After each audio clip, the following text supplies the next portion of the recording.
don't get to just suppress anger.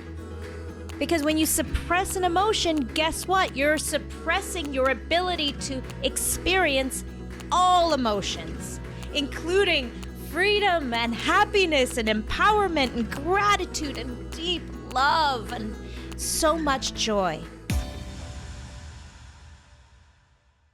Hello and welcome to the Business of Happiness. Hello. Welcome back. I am your host, Dr. Tarryn MacCarthy, and it is going to be a phenomenal day. It is going to be a phenomenal week to step back into your power and to recognize where you have been silencing yourself when it comes to allowing yourself to process anger. This, my friends, is like the big A word that none of us want to ever experience or admit to or feel or be: anger. And today we are uncovering it all. Today we are looking into anger within you, your anger, not other people's, yours, and uncovering and discovering the power of it. I know, how crazy is that? Here at the Business of Happiness, where I talk about love and support and caring, and that's who you are, this powerful woman who is so supportive and loving and drawn to the field of taking care of everyone else, healing people, holding people, really caring deeply about where they're coming from and what's going on in their lives, loving mothers, loving leaders. And today we're talking about anger and the power and the necessity of it, and why you not allowing yourself to process anger is actually what's keeping you from experiencing greater happiness, greater fulfillment, greater freedom, greater access to your agency and sovereignty, your autonomy in your life. Could it be, and this is what we're exploring today, that the very thing preventing you from living the life of your dreams is your refusal, not your inability, your refusal to feel and process anger? Because anger is one of the most uncomfortable emotions that we have been preventing ourselves from experiencing as women healthcare providers, as women leaders, as high achieving women who have achieved so much despite so many things against us. Anger is the one place that we have not allowed ourselves to properly, in a healthy way, process. So yeah, I'm not saying you haven't felt anger in your life, because you probably have. But my question is, have you processed it in such a way that honors the way you feel? I mean, fully? So that you can heal that part of you that has been wronged, and then take action from a place not sourced from anger, but sourced from empowerment. What? Here's where we're going today. And I'm going to share with you the story that uncovered this for me, that really brought this to light. My kids are home for the summer. My 2 college-age kids are home. Oh my God, I had the best Mother's Day. I had both of my college-age kids home and my high schooler. My whole home was full. I had my mom over. It was an amazing Mother's Day for me. I had my nest full. So good. I'm so grateful. And in this time that my son has been home, and you know, if you've been listening to the Business of Happiness podcast, you know that when he left for college, I cried for 3 straight weeks. I was so sad. He just completed his freshman year. I miss this boy, this man, so much. I love and adore him. And he is, as are all my kids, as you all mamas know, one of my greatest teachers. Our children are our greatest teachers. And my son represents so much new awareness and awakening and learning about myself. He has taught me so much because I've chosen to learn. He and I have butted heads for so long. I mean, there is deep love there, deep, deep love. And he and I have butted heads. And in that butting, I've learned so much about myself. And he's back home. You can imagine all those moms out there who know this, and maybe you experienced this yourself. That first summer back from your finally achieved independence is rough. Because suddenly you come home and there are rules. Wait a minute. I've just come from college where there were no rules. I didn't have to be accountable to anyone at any time. My dishes were just done in the dormitory. I didn't have to clean up after myself. I didn't have to let anyone know where I was going to be during the day. And no one asked me to contribute to anything, like taking out the trash. So we've been dancing a little bit over the past few days and weeks since he's been home. And yeah, there was something ignited in a conversation the other day where the details don't matter, but I got angry. I was pissed. I did not like being spoken to that way. And there was a moment there where we had some words with each other. And I went upstairs and I spoke to my husband, and I was irritated. I was mad. I was frustrated. And I was just kind of complaining to my husband and trying to get him on my side and really show my husband, Gillian, this is where he's going wrong and he's not respecting our house. And the conversation continued and, kept going along about my day. I was folding laundry, getting things done, getting ready for bed, so on, kept going with the day. But notice, never actually processing my anger. Went to bed, kind of annoyed, irritated.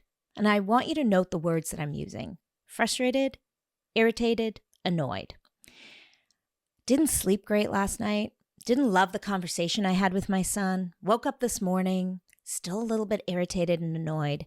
Notice those words. Not feeling good in my body. I even had like a little digestive issue going on. Just not feeling good. Not feeling like my usual happy business of happiness, empowered self. And I was driving back from dropping my daughter off at school. And I allowed myself a full-bodied scream. First of all, my car is my safe space. I process so many great emotions in there. This is a great life suggestion and permission slip I'm offering you right now as a high achieving, highly accomplished, high responsibility, highly caring woman.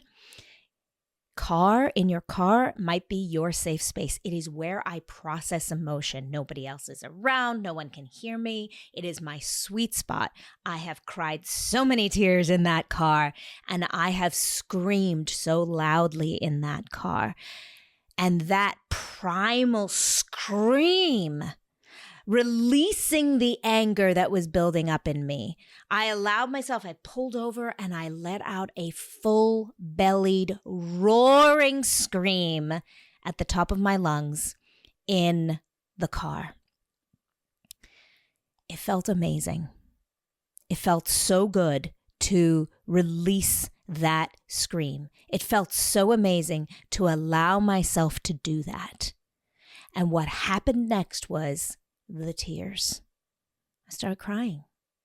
And I realized when I was crying, and I'm becoming emotional thinking about it right now, what I realized was it was reminding me of in my 20s and 30s and 40s, but early wounding of when men gaslit me as a professional in medicine and dentistry, in business, when a man told me that what I was thinking, feeling, asking for was wrong. And my son was representing that. Yes, of course, there was a certain amount of respect that I would appreciate from my children, yes. And I also know very clearly that he's navigating, coming back from school, where he had all this independence, to now fitting himself back into a family that has responsibilities and supports each other. And I know that intellectually. But in the moment, he was lighting up an old wound in me that was so angry at how I had been treated in the past. There was a time specifically that came up for me when I opened up my orthodontic practice, my most recent one, and it was in 2016. And I was going to rent a space, this beautiful space that was perfectly located. It was zoned for a dental practice. It had never had a dental practice in it before. Everything was perfect for it. Great signage right off the highway, great location. And the landlord we were going through the motions. Everything was great. Up until the very last minute, the landlord asked me to have my husband co-sign. I had a fully functional business. I had assets and liability. I had all these things that they had asked of me. I had insurance, life insurance. I had a lien on my house. And they still required a husband to co-sign on the real estate, the renting of this real estate. I have never signed for anything my husband has ever rented. I have never been asked as the wife to co-sign for anything he's rented in any of his businesses. Never. And here I was in 2016 being asked to get my husband's permission, my husband's reassurance, my husband's backup. And I was so angry. Isn't it interesting that this came up when I screamed in the car, processing the anger that I had towards my son? And I realized, oh my gosh, something about this is reminding me of that. And I never let that woman from 2016 get really pissed, get really angry. I never allowed her to process it. I never allowed her to feel the pain of that wrongdoing. She was wronged. That is not right. The system we have is not right. It is not right that we as powerful women are asked to do this over and over and over again, gaslit and told that we're not good enough as women simply because we are women as business owners, simply because we are women in leadership. And I hadn't processed that. And I realized, oh my gosh, this is not about my son. This is about something else that's coming up right now. And I realized, wow, there is so much there that I haven't loved myself through, that I haven't given myself permission to heal. And I tell you this story because that is the power of anger. Because I was able to go back to my son and say, whew, Leaf, I've got to talk to you about this. I am sorry about that conversation that we had last night that got really heated inappropriately. I just allowed myself to process that anger and I realized this wasn't about you. Now, we do have some boundaries in this family. And if you're going to take the car, there are some requirements here. And so I'm just going to share that with you from a very level-headed space, from a very clear-headed space, from a very open-hearted space, an empowered space. Because now I've processed that and I realized, whew, that really had nothing to do with you. Something, my love, around the way you said it really triggered that in me. And I had no idea until I actually let myself feel the anger. And I realized, whew, this is not about you. And now we can move forward. Notice how when you process anger, several things happen. Number one, truth comes forward. Clarity comes forward. I realized this was not about him. This was about something completely different. This was about another anger in the past that I hadn't given myself permission to really process. That is probably the most powerful component of processing anger is we get back to our truth. That's so huge. That is so powerful. Another thing that happened is I allowed that part of me that's been hurting for 10 years to be seen. 10 years ago, this happened. And I have been suppressing that pain for that long. And it wanted to bubble up now. Okay. It wanted to bubble up now. Now I get to heal and love that woman. That incredible woman who had an incredible business plan, who not only had an incredible business plan, but put it in place and then built a beautiful business that was so profitable, that never defaulted a single month on those payments, on those rent payments. Never needed to dip into the lien, that went all through COVID not making any additional money and kept paying that rent monthly, never needed her husband to step in and cover the cost of rent. She's so powerful, and she knew it. She knew it in 2016 before she even opened her doors. She had that intuition. She had belief in her. And I love her. And today I gave myself permission to just honor her and hold her and say, sweetheart, you are so capable. Do not listen to that man that's telling you not to believe in yourself, that's telling you you're not good enough. But it required anger for me to get to that place of healing. And that is the power of anger. We suppress ourselves from feeling anger. And it makes so much sense that we do, because we're treating patients.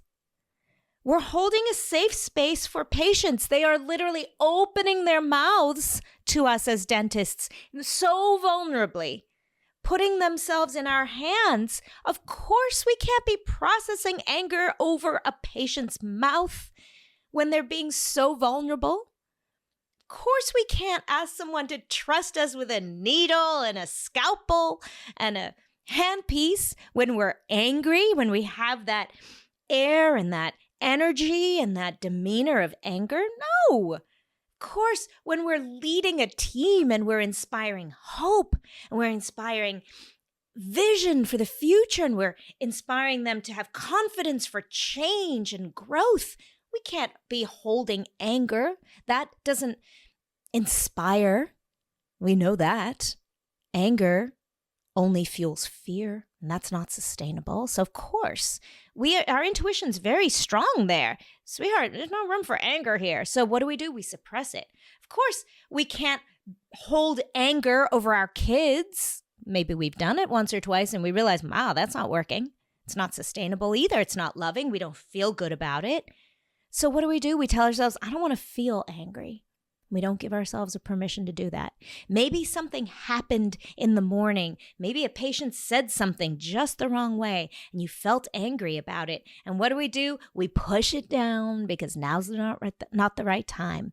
And our lives and our days are so busy, and we go to the next patient, the next patient, the next meeting, and then we're driving home furiously to get home before the nanny's shift ends. And now we're with our kids and we don't feel it. We keep doing what we always do, which is suppressing anger. And now I want you to imagine anger as a big inflated beach ball. And that beach ball we keep pushing under the water. Don't feel it now. Now's not the right time. It's not professional. It's not loving. I'm not that person.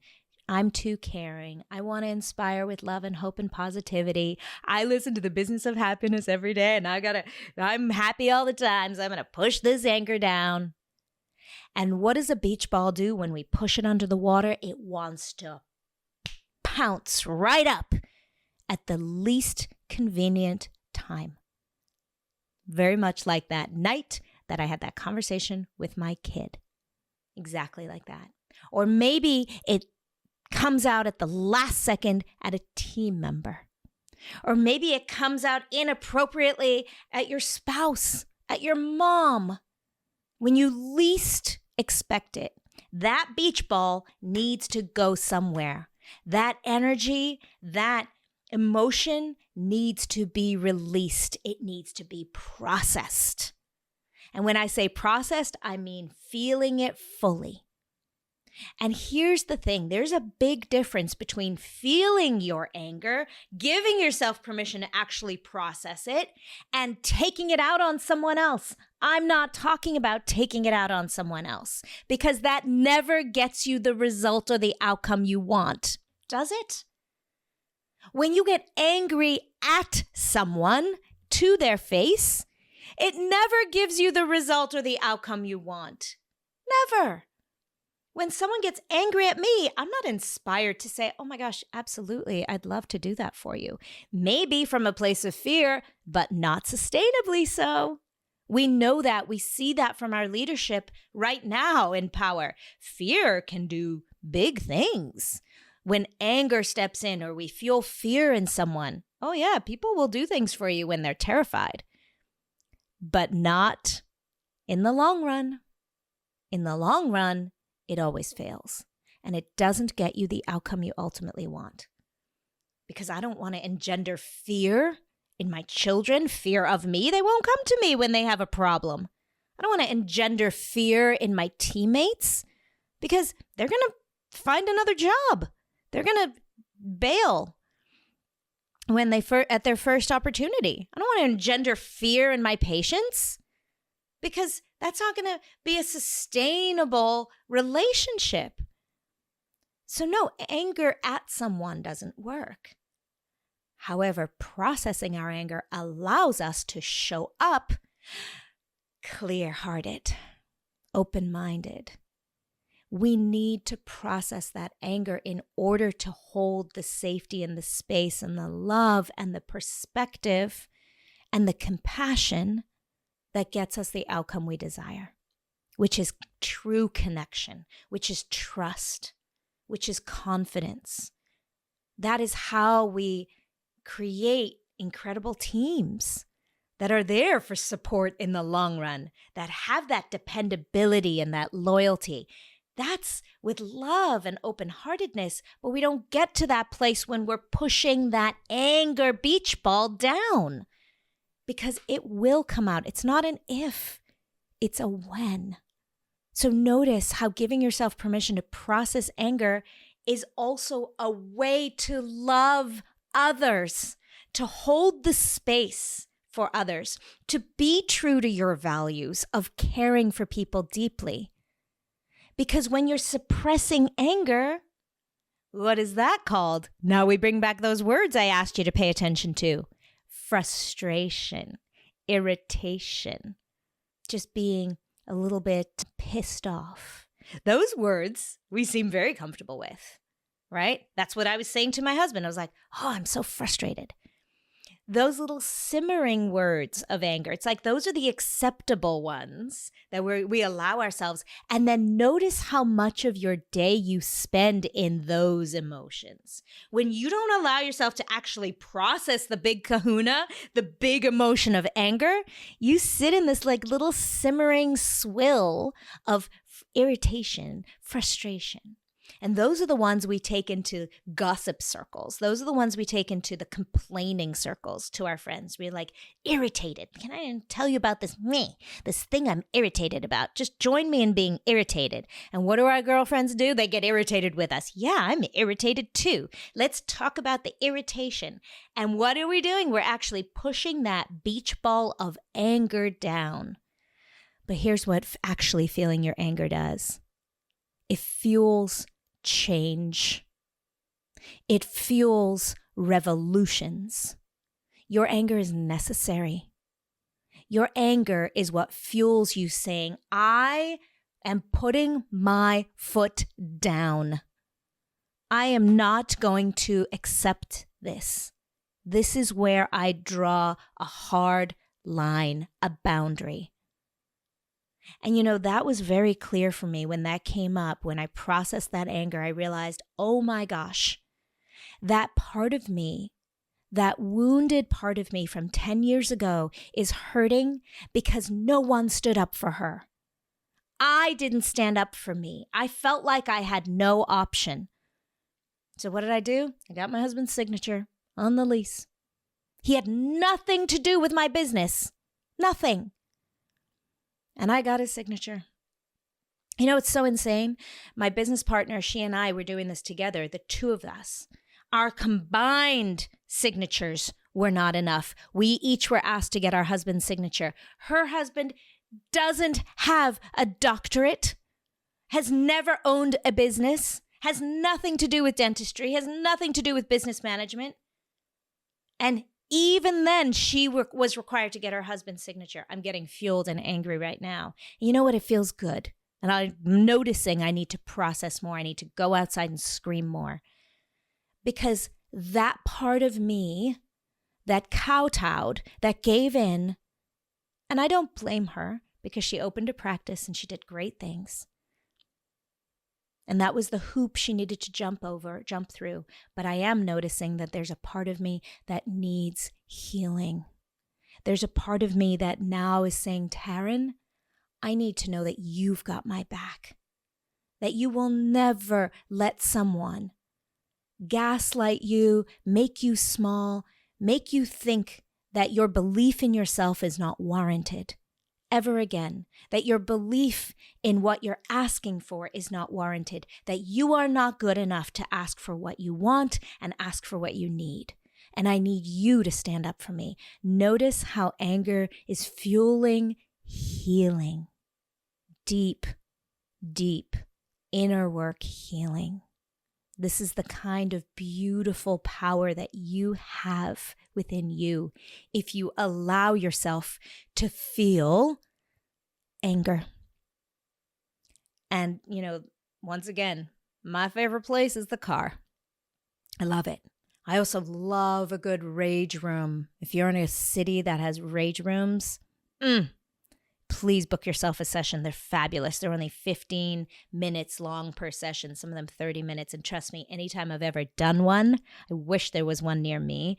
Anytime I've ever done one, I've wished it was longer because I got to some great primal rage that needed to be processed. And then honestly, you walk out. I was going to say you walk out feeling so good about yourself. You don't actually. You feel depleted and exhausted and energetically drained. Yes, kind of like after a good cry. And then on the other side of that, so much lighter, so much freer, so much more in your own power and clear and capable of holding so much space again. For the people you love, for the people you serve, for the people you lead. So maybe you heard this episode today for a reason. Maybe there's some anger in you around something in your personal life, around what's happening in the world today, around what's happening in your practice, what's happening in medicine and dentistry, around insurance companies, on reimbursement rates, on the whatever it is. And maybe you're realizing, oh, wow, Tarryn, yeah, I've been kind of living daily with frustration and irritation. That's not true anger. That's the watered down, acceptable version that doesn't actually heal anything, that doesn't get us anywhere. Sitting around and just being irritated with your girlfriends, what does that do? It just makes you more irritated. It doesn't actually solve anything. You don't actually feel more empowered, do you? No, I don't. You just kind of feel shitty. And maybe this is the exact reason why you're not experiencing those high highs. Because you haven't been giving yourself permission to feel the real depths of the anger that is necessary to process. Because we don't just suppress one emotion. Oh, you don't get to just suppress anger. Because when you suppress an emotion, guess what? You're suppressing your ability to experience all emotions, including freedom and happiness and empowerment and gratitude and deep love and so much joy. Yeah. Suppressing yourself is actually a numbing. And yes, there's no judgment, zero judgment, because I get it. I know why you might have been doing this for so long. But let this be your permission today to actually feel it and to remember the importance of doing so. Because you are that powerful. You are so powerful that your emotions actually can fuel new awareness, new healing, new change. So today, I'm reminding you that, yes, when you feel good, you can do good. I still stand. That is this thing that they're saying now on all the memes. That is a hill I'll die on. That is a hill I will die on. When you feel good, that's when you can take action that is aligned with your values, with your intentions. When you feel good, you can have a greater impact on the world. You have a ripple effect on the people around you. Yes, when you feel good, you can do good. And in order to feel good as human beings, really good, I mean the true good within you, we need to process all of those delicious emotions, including anger, because processing the anger is how you get to the good. Sending you so much love. Bye-bye. Thank you for listening to the Business of Happiness podcast. If this episode brought you new perspective and value, I invite you to subscribe so that you catch all upcoming episodes and leave us a review. And if you know of a friend or colleague who could benefit from this perspective, share this episode with them and empower their day. For more information about the Business of Happiness and the Radical Happiness for Practitioners course, find me on www.thebizofhappiness.com. See you there.